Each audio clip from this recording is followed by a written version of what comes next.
I'll show you how it's done. Shazam!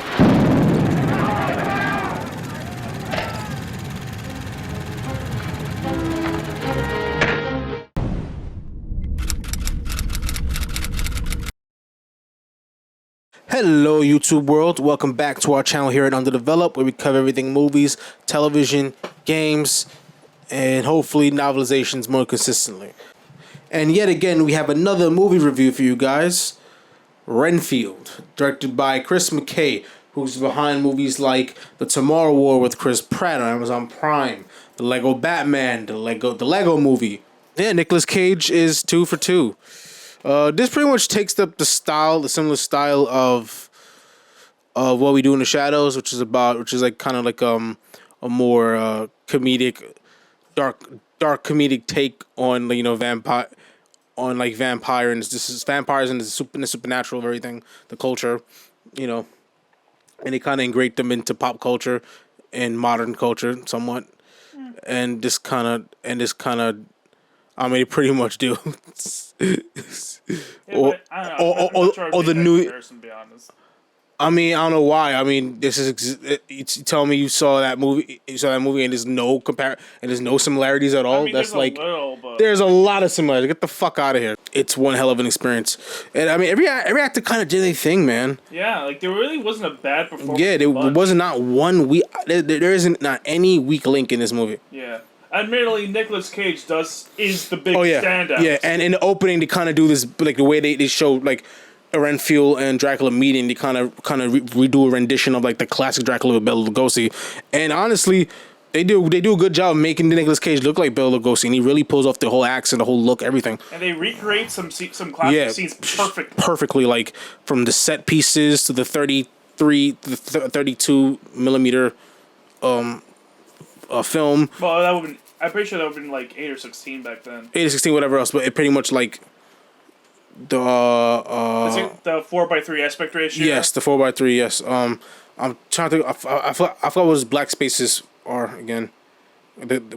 What they're called. Well, those are litter boxes. Litter boxes with the litter boxes. Like this. It's like it makes, and of course the grainy film quality. I'm pretty sure that part is the filter, but still, like. It looks like straight out of like an old school Nosferatu, old school Dracula 1930s vibe. Mm-hmm. Like it's perfect.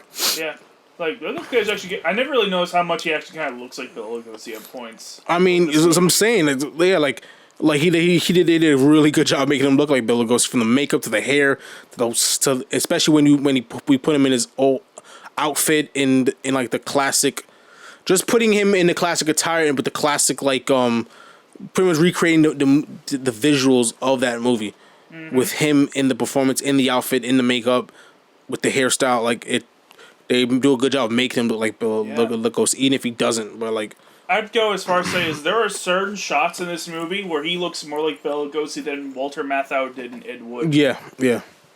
That's how good he looks at points. Yeah. I mean, fair so. Walter Matthau played a little older version of him. True. So that was an older Lugosi, but still. There's really good There's really good shit across the board. Like the whole sequence was brilliant. There were a lot of really good sequences in this movie.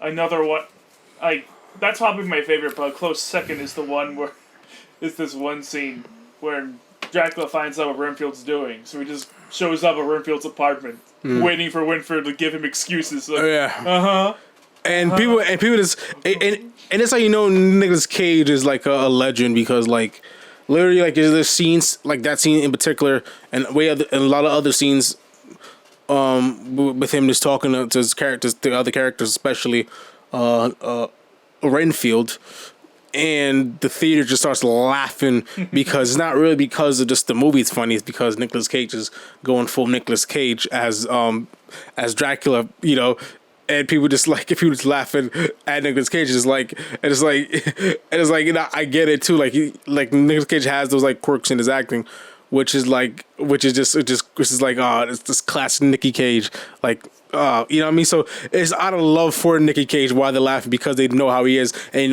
they know what to expect, and he's going full Cage, you know, and it's just awesome. Yeah, but he just goes fucking nuts in this movie. Yeah, he goes full Nick Cage, you know what I mean, and it's great. But he also is just a great character and a great like actor in this too. Like this is just a great performance. You know, like he's 2 for 2. Like this, and then before that we had Unbearable Weight. Like Unbearable Weight Mastertown is such a good movie. More people should fucking see it. Word, that movie should be talking at the time. That movie was fucking amazing. It came out, no one said shit about it. Nothing. No one said nothing. No No one said crap about it. That was a bop. You know what I mean? Yeah, that movie was great. Even better than this one. Oh wow, the reviews went far down for Renfield than it was. Yeah, the reviews are not kind, which, I mean, I get it. It's kind of, I mean, I get it. It's not like the smartest movie out there, but these are harsh as shit. It doesn't deserve nearly. It was like a 90% when the reviews first dropped, but now, yeah, it went much further down.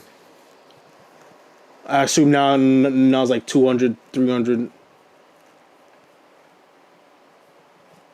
Nah, this movie was pretty awesome. I wouldn't give it this low. Yeah. I was thinking we're gonna give it probably like 82. Yeah, I'm thinking somewhere in the 80s. I think that's a perfect score for this movie. It's just really fun. Yeah.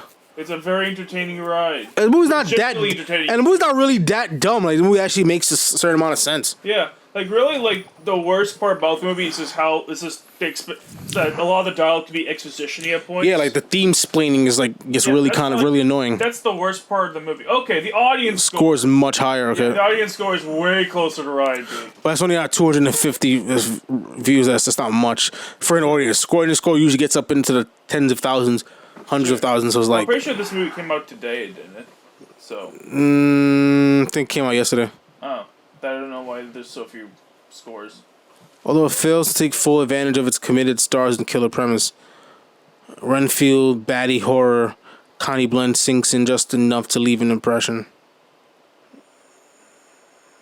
I don't know. I feel like it takes pretty good advantage of like at least its main cast. Yeah, I mean, every actor did it. Every actor in this movie did their thing. Yeah, Nicolas Cage was consistently hilarious.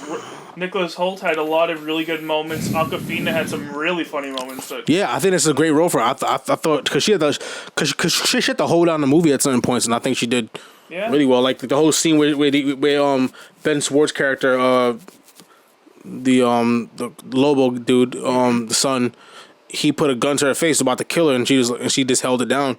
And she was like, and she called him out, and I thought it was a great scene. I really love the scene where I bought it as a tough ass cop. Yeah, like it really did make her a lot more convincing. Yeah. I also love the scene where she wakes up at Renfield's place. Yeah, and she has a gun and just had a gun in her hand, like just eating the cookies, just like all casually, like because I know you're criminal, but that plays into the dark comedy aspect of it.